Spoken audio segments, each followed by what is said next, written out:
नमस्कार मित्रमैत्रिणींनो, vlogs with प्रतीक्षामध्ये तुमच्या सर्वांचं मनापासून स्वागत आहे. आजचा व्लॉग हा विशाखापट्टणम येथील इंदिरा गांधी झूऑलॉजिकल पार्क याबद्दलचा आहे.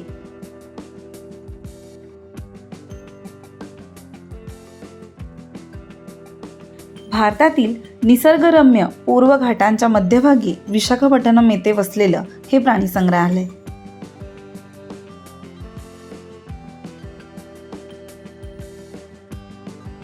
विशाखापट्टणम रेल्वे स्टेशनापासून येंडाटा जवळील राष्ट्रीय महामार्ग 5 वर आहे.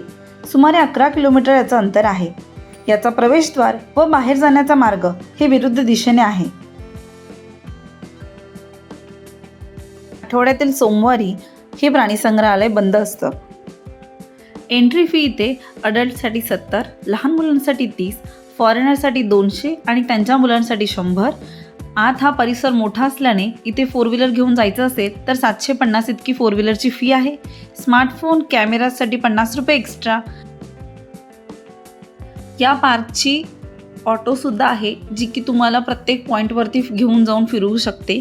त्यासाठी देखील 700 रुपये इतकी फी आहे. अपंग व्यक्तींना आणि ट्रायबल स्कूल्सच्या स्टुडंट्सना इथे फ्री एंट्री आहे. 10 रुपये डिस्काउंट आहेत जी मुलं गव्हर्नमेंट स्कूलची आहेत.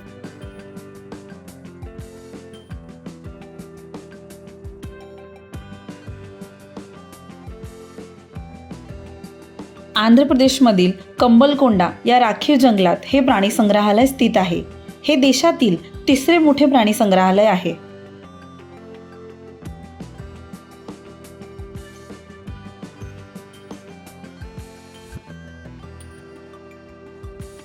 या प्राणी संग्रहालयाचं नाव हे इंदिरा गांधी यांच्या नावावरून पडलेलं आहे.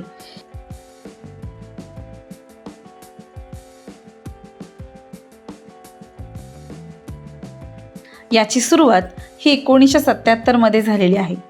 इथे टोटल नंबर्समध्ये प्राण्यांची संख्या ही 850 आहे, तर प्रजाती 75 ते 80 प्रकारच्या आहेत. हे प्राणी संग्रहालय सुमारे 625 एकर इतक्या परिसरात पसरलेलं आहे. ह्या वाघाला बघितल्यानंतर पैसा वसूल असा कार्यक्रम झालेला आहे, कारण या वाघाने आम्ही गेल्यानंतर छान प्रकारे कॅटवॉक करून दाखवलं.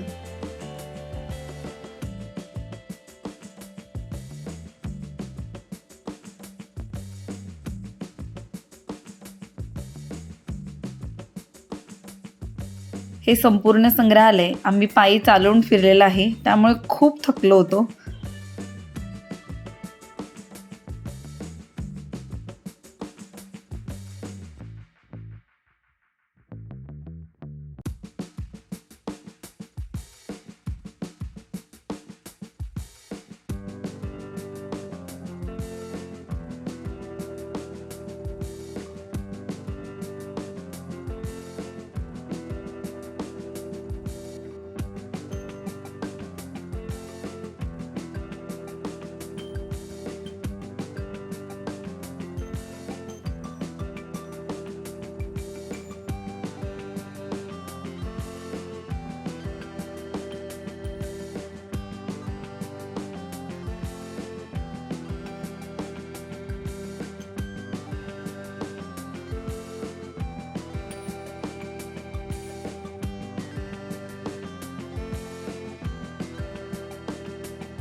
या संग्रहालयात आल्यानंतर आम्ही आमच्या आठवणींची शिदोरी खोलून बसलो होतो. म्हणजे माझ्या मम्मीच्या वडिलांना फिरण्याची फार हौस होती, त्यामुळे ते या संग्रहालयात फार पूर्वी येऊन गेलेत. आता ते हयात नाही आहेत, पण त्यांनी पाहिलेली दृश्य आपण आपल्या डोळ्यांनी पाहिल्यावर त्यांची फार उणीव भासली आणि त्यांनी सांगितलेली माहिती आठवली. माझ्या आजीला व माझ्या मम्मीला इथे आम्ही घेऊन येऊ शकलो, यात मला खूप आनंद होता. यासाठी मी माझ्या मिस्टरांचे देखील धन्यवाद म्हणेल. हे त्यांच्याशिवाय शक्यच नव्हतं.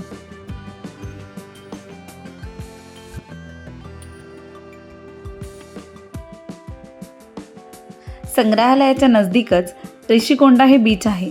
या बीचवरती आम्ही फिरण्यासाठी गेलो होतो, पण खूप रात्र झाल्याने आम्हाला काही बीच शूट करता आलं नाही. पण इथली स्ट्रीट शॉपिंग थोडीफार केली. इथे तुम्हाला वेगवेगळ्या प्रकारचे शिंपल्यांनी बनवलेले घराचे शोपीस डेकॉरच्या वस्तू मिळतील आणि काही प्रमाणात कपडे देखील मिळतील.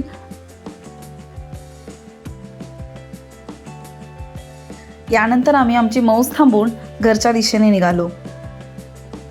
व्हिडिओ आवडल्यास चॅनलला नक्की सबस्क्राईब करा आणि पुढच्या नवीन ब्लॉगमध्ये आपण भेटूच. पण तोपर्यंत मस्त राहा, स्वस्त राहा आणि नेहमी हसत आनंदी जीवन जगा. धन्यवाद.